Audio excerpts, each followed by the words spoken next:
সুখে থাকে এত সোজা, মন চালোর 32 পাটি দাঁত বের করে তুমি হাসলিন, ভিতরে যদি 32 পাটি বের করার ক্ষমতা না থাকে তুমি সারা জীবন চেষ্টা করলেও হাসা পারবেন না। হাসপিন তবে সেটার স্পিড থাকবে না, মানুষের চোখ তোরা পড়বে না। সব বুবুরা যে আমাকে কন আপু আপনি এত হাসি খুশি থাকেন কিভাবে, খুব সোজা, মন চালার হাসি খুশি থাকলাম। কলজাটাকে আগে পাথর বানাতে হবে যাতে ঢাল ঢুল পড়লে বেদনা না লাগে, উষ্টা যান তার কাছেই চলে যায়। ইনকা হলে গান হাসি খুশি থাকা পারবেন। তাছাড়া সোজা লয় এই দুনিয়াত ভালো থাকা। চলো আজকের ভিডিও তোমাকে সাথে মিচ্ছি না শেয়ার করবো আমি আমার খারাপ মুহূর্ত কিভাবে কনভার্ট করি। ওই বই তোমাকে কি মনে হয় আমার খারাপ দিন আসে না, আমি কষ্টে থাকি না? আরে আমার জীবনটাই তো খারাপ, আমার খারাপ হওয়ার তো কোনো কিছু ব্যাকই নাই। আমার লাইফের হিস্ট্রি তোমরা জানেন, তোমরা বুঝেন, তোমরা তো খালি দেখেন আমি কি নিয়ে আর ভালো থাকি। শোনো, প্রত্যেক কি আর সমান ও বিপরীত প্রতিক্রিয়া আছে, বুঝতে পারছি? তাদের একদিকে যত আলো, অপোজিট সাইডে ঠিক তার থেকে বেশি কালো। দিন আসে বলে রাত আসে, রাত থাকে বলে দিনের মূল্য আছে, বুঝতে পারছি? এলা বুঝতে হবে। যে মানুষ সবসময় দেখবেন হাসপার, তার মানে বুঝবেন তার জীবনের জন্য এটা ফিক্সড হয়ে গেছে। কষ্ট পেতে পেতে ওর আর হারানোর কিছু নাই, খারাপ থাকার আর কোনো কিছু নাই। আমার লাইফ জুড়ে আমি একা, আমার খারাপ করার কোনো মুহূর্তই তো নাই। সবকিছু আমার উপরে ডিপেন্ড করে। কথা শোনানোর জন্য ভাতারের মা বোন নাই, কলজা ফুটা করবে। এদিকে ভাইয়ের বউ আর এক লাট সাহেবের বিটি বাড়ির পাও দেয়নি।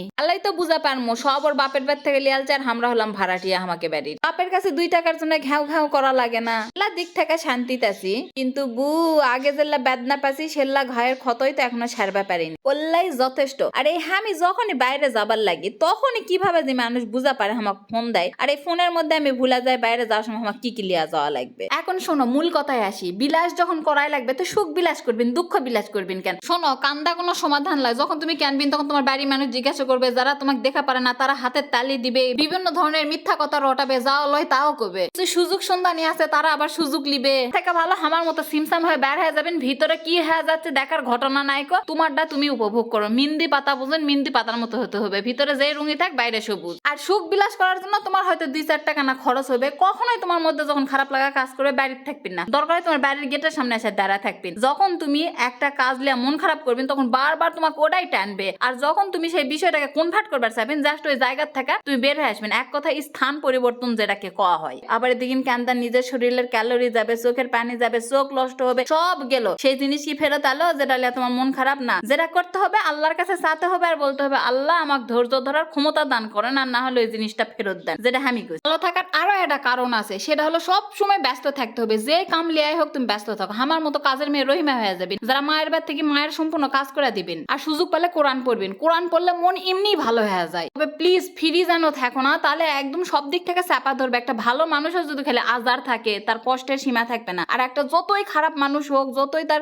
খারাপ সময় যায়, সে যদি খালি কাজের মধ্যে থাকে এমনি সে ভালো থাকবে। আর আমার ভালো থাকার অন্যতম কারণ শুনবেন, সেটা হলো আমার একাকিত্ব। আমি আল্লাহর কাছে খুব চাইছিলাম, আল্লাহ আমার মন অনেক নরম, মানুষের সাথে মিশলে আমাকে দুঃখ দেয়, আমাকে একা থাকার ক্ষমতা দান করেন আল্লাহ, আমি যেন একা থাকতে পারি। আল্লাহ আমাকে এমন ভাবে তৈরি করছে, বিশ্বাস করেন এখন আর আমার বেশি মানুষজন ভালোই লাগে না। আমার কখনো দেখেছেন অনেক মানুষের সাথে মিশতে? হ্যাঁ, ছোট বাচ্চাদের সাথে আমি খালি মিশি। আমার ভালো লাগা হলো ছোট বাচ্চাদের সাথে মিশা, খেলাধুলা করা, দুষ্টামু করা, আমার খুব ভালো লাগে এগুলা। মানে এগুলার মধ্যে একটা আলাদা ধরনের নিষ্পাপ শান্তি আছে। আর যারা রিলেশন করেন তারকে করছি, বু প্লিজ বাদ দিয়া দেন, নিজের প্রতি ওই সময় দেন, কিছু না কিছু অন্তত হবে। 2 দিন ভালো থাকবেন, 2 দিন খারাপ থাকবেন, রিলেশনশিপের চোখে নিচে কালি পড়া যাবে, মন মেজাজ খারাপ থাকবে, ওই ইফেক্ট বাপ মায়ের উপরে যাবে। তার থেকে আমি আপনাকে হাত পা ধরা করছি, বু দয়া করে ছাড়া দেন। আমাকে দেখেছেন আমার জীবনে কেউ নাই, আমি এত ভালো আছি, এর আগে কোনোদিন আমি এত ভালো ছিলাম না। একাকিত্ব থাকার যে শান্তিটা, আলহামদুলিল্লাহ আল্লাহ আমাকে সেই শক্তি সাহস দিতে। তোমরাও সব বাদ দিয়ে দাও, দেখো অনেক ভালো থাকবেন।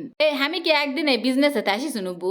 একদিনে কিন্তু আসিনি গো, জীবনের অনেক কিছু ঘাত প্রতিঘাতে টেলছি। আমি যদি সেই সময় বিজনেসে না আসা অন্য কোনো রিলেশন বা বিয়ে করতাম, তাহলে তো জীবন শেষ হয়ে যেত, একে সবার মতোই আমার হতো। কিন্তু আমি একাকিত্ব বেসা লিছি, তখন মনে হয়েছে খাওয়া দাওয়া, আমি যেহেতু বিয়ে করবো না, আমার ভবিষ্যতে খরচ বরচ কে চালাবে, এলা চিন্তা করে আমাকে বিজনেস বেসা লিতে হবে। যখন বিজনেস চালছি তখন এটা একটা কম্পিটিশন হয়ে গেছে। কম্পিটিশন ধরে থাকতে থাকতে না হলো বয়ফ্রেন্ড টয়ফ্রেন্ড কার সাথে কথা কমে সময় হয় না। আমার বুন্ডা আল্লাহর কাছে চলে গেছে, আমি যার মায়ের বাড়ি যা থাকবো সেই সময়টা আমার হয় না। হাজার ব্যস্ততার মধ্যেও যে নিজের ফ্যামিলি ঘন্টা পর ঘন্টা সময় দেবো সেটা হয় না। ভাই বোন মা হয়তো কাছে লিয়া থাকি, কিন্তু প্রপার যে সময় সেটা আমি দেয়া পারি না। হ্যাঁ, আর একদিকে পারি, বাপ মার সম্পূর্ণ খরচ তো দিতে পারি। এটাই জীবনের অনেক বড় পাওয়া, যে আমি আমার ভাই বোনের সম্পূর্ণ খরচ আমি একা দিতে পারি। বুন্ডা আমার আল্লাহর কাছে চলে গেছে, তা না হলে আমি কোনো এই দুনিয়াতে আমার থেকে সুখী ব্যক্তি আর কেউ নাই। কিন্তু বউ এখন সুখের মধ্যে একটা কমতি থাকাই গেল, এটা আমাকে সারা জীবন থাকবে। তাও তোমরা সবাই আমাকে জন্য দোয়া করো। এই দেখ আমি আজকে কি করেছি জানেন? সকাল থেকে ভিডিও এডিট করেছি, বাড়ির কাজকর্ম করে 4টার দিকে আমার মনে হচ্ছিল যে খুব একা একা লাগেছে। বিজনেসে তাহলে আসতেই পারতাম, মনে হচ্ছে প্রতিদিন তো বিজনেস করি,